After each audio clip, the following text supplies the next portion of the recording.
collègue. La parole est à Monsieur Blenven.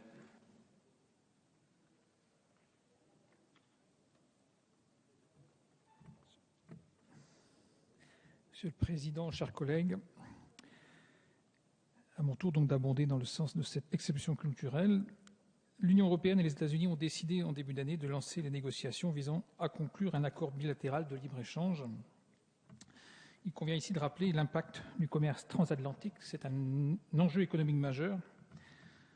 En effet, à eux deux, l'Europe et les États-Unis représentent la moitié de l'économie mondiale en volume et sont chacun le premier partenaire de l'autre.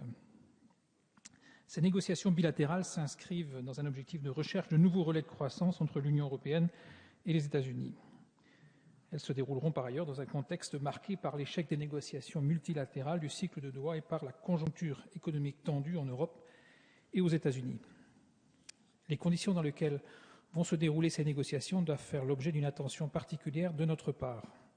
En effet, cet accord posera très certainement les bases des futures règles internationales en matière d'échanges commerciaux. Vous l'avez dit, l'objet de la libéralisation des échanges internationaux ne porte plus que de façon très marginale sur des barrières tarifaires largement démantelées par de précédents accords. Désormais, ce type de partenariat porte essentiellement sur la suppression ou l'adaptation des normes ou des règles qui sont le reflet des valeurs respectives des parties. En choisissant dans sa proposition de mandat de négociation d'inclure les services culturels et audiovisuels, la Commission ouvre la voie à une offensive libérale dans ces secteurs, menaçant ainsi la diversité des expressions culturelles européennes. Premier point, donc, en adhérant à la Convention sur la protection et la promotion de la diversité des expressions culturelles adoptée par l'UNESCO, l'Union européenne et l'ensemble de ses États membres ont marqué leur volonté commune de se doter d'un instrument international de protection de leur identité culturelle. Cet engagement a été traduit dans le traité de Lisbonne par l'introduction d'un certain nombre de dispositions nouvelles portant sur la protection de la diversité culturelle des États membres. L'article 3 du traité dispose notamment que l'Union respecte la richesse de sa diversité culturelle et linguistique et veille à la sauvegarde et au développement du patrimoine culturel européen. Le développement de notre modèle culturel s'appuie sur un fort soutien de la puissance publique. En France, notamment, il permet de garantir l'accès de tous à la culture et à la diffusion culturelle. Le soutien aux créateurs grâce à des dispositifs d'aide et à des mécanismes de rémunération de la création via les droits d'auteur, ça a déjà été dit. La structuration d'une activité économique de la création, notamment dans l'audiovisuel. La promotion de la diversité par l'orientation de fonds vers des formes d'expression qui ne pourraient trouver de soutien financier dans une stricte logique de marché. Cet engagement public est aujourd'hui possible du fait de notre système qui combine des obligations de production et de diffusion à la charge des diffuseurs, une chronologie de diffusion ainsi que des financements par des taxes assises à la fois sur les entrées en salle de cinéma et la diffusion de films sur les médias audiovisuels. C'est ce modèle qui permet de faire de notre cinéma l'un des plus créatifs au monde et c'est ce mécanisme qui permet à notre Centre national du cinéma et de l'image animée de mettre en œuvre la politique de l'État dans les domaines du cinéma et des autres arts et industries de l'image animée. Ce sont 700 millions d'euros qui ont été générés par le produit des taxes affectées au fonds de soutien géré par le Centre national du cinéma. C'est une valeur ajoutée de 29,8 milliards d'euros et environ 50% du PIB français et 340 000 emplois qui sont aujourd'hui couverts par le périmètre d'action du CNC. À l'échelle européenne, les secteurs culturels et de l'audiovisuel apportent une contribution non négligeable à l'économie et à l'emploi, 30% du PIB et 6,7 millions d'emplois.